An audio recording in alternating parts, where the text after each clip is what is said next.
ಈ ವರ್ಷ ಮಳೆ ಜಾಸ್ತಿ ಇರೋ ಕಾರಣ ನಮ್ಮ ಮೈಸೂರಿನ ಚುಂಚನಕಟ್ಟೆ ಜಲಪಾತ ಅಂತ ತುಂಬಾನೇ ಸುಂದರವಾಗಿ ಧುಮುಕ್ತಾ ಇದೆ. ಚುಂಚನಕಟ್ಟೆ ಗ್ರಾಮಕ್ಕೆ ನಾವು ಬಂದಿರೋದು. ಇದು ಸಾಲಿಗ್ರಾಮ ತಾಲೂಕಲ್ಲಿ ಇರುವಂತದ್ದು ಚುಂಚನಕಟ್ಟೆ ಗ್ರಾಮ. ಇಲ್ಲಿ ರೈಟ್ ಸೈಡ್ ಅಲ್ಲಿ ನೋಡ್ಬೋದು ಒಂದು ಶ್ರೀರಾಮ ಕ್ಷೇತ್ರ ಇದೆ. ಅದರೊಳಗೆ ಹೋದ್ರೆ ನಮಗೆ ಚುಂಚನಕಟ್ಟೆ ಫಾಲ್ಸ್ ಏನಿದೆ ನಮ್ಗೆ ಕಾಣೋದು. ಅದು ಆ್ಯಕ್ಚುಲಿ ಧನುಷ್ಕೋಟಿ ಫಾಲ್ಸ್, ಅದನ್ನು ಚುಂಚನಕಟ್ಟೆ ಫಾಲ್ಸ್ ಅಂತ ಗ್ರಾಮದ ಹೆಸರಲ್ಲಿ ಜನ ಕರೀತಾರೆ. ಅಲ್ಲಿ ನೋಡ್ಬೋದು ದೇವಸ್ಥಾನ, ಜನ ಇದ್ದಾರೆ. ವೀಕೆಂಡ್ ನಾವು ಬಂದಿರೋದು, ಶನಿವಾರ ನಾವು ಬಂದಿರೋದು, ಅದಕ್ಕೋಸ್ಕರ ಸಾಕಷ್ಟು ಜನನೂ ಇದ್ದಾರೆ. ನೋಡ್ಬೋದು ವೆಹಿಕಲ್ ಪಾರ್ಕಿಂಗ್ ಅಂತ ಸಾಕಷ್ಟು ಜಾಗ ಇದೆ. ಆದರೆ ವೀಕೆಂಡ್ಸಲ್ಲಿ ಅಂದರೆ ನೀರು ಜಾಸ್ತಿ ಬರೋವಾಗ ಜನ ತುಂಬ ಜಾಸ್ತಿ ಬರ್ತಾರೆ, ಅವಾಗ ಈ ಜಾಗ ಸಾಕಾಗಲ್ಲ. ವೆಹಿಕಲ್ ಎಂಟ್ರಿನೇ ಬ್ಯಾನ್ ಮಾಡಿರ್ತಾರೆ. ಅಲ್ಲೇ ರೋಡಲ್ಲೇ ಗಾಡಿ ಹಾಕ್ಬಿಟ್ಟು ನಡ್ಕೊಂಡ್ ಬರ್ಬೇಕಾಗತ್ತೆ ನಾವು. ನೋಡ್ಬೋದು ಧನುಷ್ಕೋಟಿ ಜಲಪಾತ ಅಂತ ಇದ್ರ ಹೆಸರು.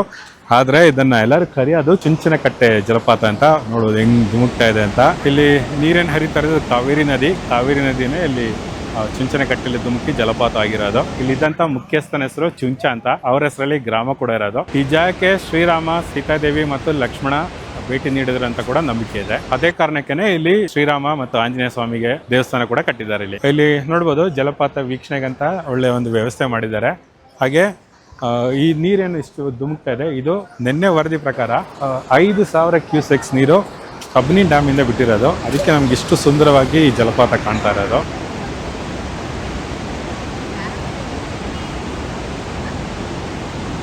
ಚುಂಚನಕಟ್ಟೆ ಕೋದಂಡರಾಮ ದೇವಸ್ಥಾನದ ಎದುರುಗಡೆನೆ ಈ ಒಂದು ಜಲಪಾತ ಇರೋದು. ಇಲ್ಲಿ ನೋಡ್ಬೋದು ಒಂದೊಳ್ಳೆ ವಾಚ್ ಟವರ್ ಮಾಡಿದ್ದಾರೆ. ನಮ್ಗೆ ಅಲ್ಲಿ ನಾನು ಫಾಲ್ಸ್ ತುಂಬಾ ಚೆನ್ನಾಗಿ ಕಾಣುತ್ತೆ, ಅಲ್ಲಿ ಹೋಗಿ ನೋಡೋಣ. ಇಲ್ಲಿ ನೀರು ಧುಮುಕಾದ್ ನೋಡಿದ್ರೆ ಇದು 5,000 ಕ್ಯೂಸೆಕ್ಸ್ ತರ ಕಾಣಿಸ್ತಾ ಇಲ್ಲ, ಅದಕ್ಕೆ ಮೇಲೆ ಇರ್ಬೋದು. ಮೇ ಬಿ 10,000 ಕ್ಯೂಸೆಕ್ಸ್ ಕೂಡ ಇರ್ಬೋದು. ಮುಂದಿನ ದಿನಗಳಲ್ಲಿ 25,000ದಿಂದ ಇನ್ನೂ ಜಾಸ್ತಿ ಮಳೆ ಬಂದ್ರೆ 45ರಿಂದ 50,000 ಕ್ಯೂಸೆಕ್ಸ್ ಕೂಡ ಕಬಿನಿ ಡ್ಯಾಮ್ ಇಂದ ನೀರು ಬಿಡ್ತಾರೆ. ಅವಾಗ ಇಲ್ಲಂತೂ ತುಂಬಾನೇ ನೀರು ಬರುತ್ತೆ, ಅವಾಗ ಜನ ಕೂಡ ಜಾಸ್ತಿ ಬರ್ತಾರೆ ಇಲ್ಲಿಗೆ. ನೋಡ್ಬೋದು ಕುತ್ಕೊಳ್ಳೋಕ್ಕಂತೆಲ್ಲ ವ್ಯವಸ್ಥೆ ಮಾಡಿದ್ದಾರೆ. ಇಲ್ಲೇ ವಾಚ್ ಟವರ್ ಇರೋದು. ಈ ವಾಚ್ ಟವರ್ ನಾವು ಹತ್ಕೊಂಡು ಹೋಗೋಣ ಬನ್ನಿ. ಕೋತಿಗಳೇನಿದೆ ಇವೆಲ್ಲ ವೈಲ್ಡ್ ಅನಿಮಲ್ಸು, ಇದು ಯಾರು ಸಾಕಿರೋದು ಅಥವಾ ಪಳಗಿರೋದೇನಲ್ಲ. ಇದನ್ನೆಲ್ಲ ಮುಟ್ಬೇಕಾದ್ರೆ ಹುಷಾರು. ಯಾಕಂದ್ರೆ ನಾನೇ ನೋಡಿದ್ದೀನಿ ಇಲ್ಲಿ ಅಟ್ಯಾಕ್ ಮಾಡೋದು, ಮತ್ತು ಜನರದು ಬ್ಯಾಗ್ ಕಿತ್ಕೊಂಡು ಹೋಗೋದು, ಊಟ ತಿಂಡಿ ಕಿತ್ಕೊಂಡು ಹೋಗೋದ್ರೆ ನಾನೇ ನೋಡಿದ್ದೀನಿ. ಅದಕ್ಕೋಸ್ಕರ ಸ್ವಲ್ಪ ಹುಷಾರು ಕೋತಿಗಳ ಜೊತೆ ನಡ್ಕೊಳ್ಳುವಾಗ. ಹಾಗೆ ನೋಡ್ಬೋದು ವ್ಯೂಲಿಂದ ಎಷ್ಟು ಸುಂದರವಾಗಿ ಕಾಣ್ತಾ ಇದೆ ಅಂತ.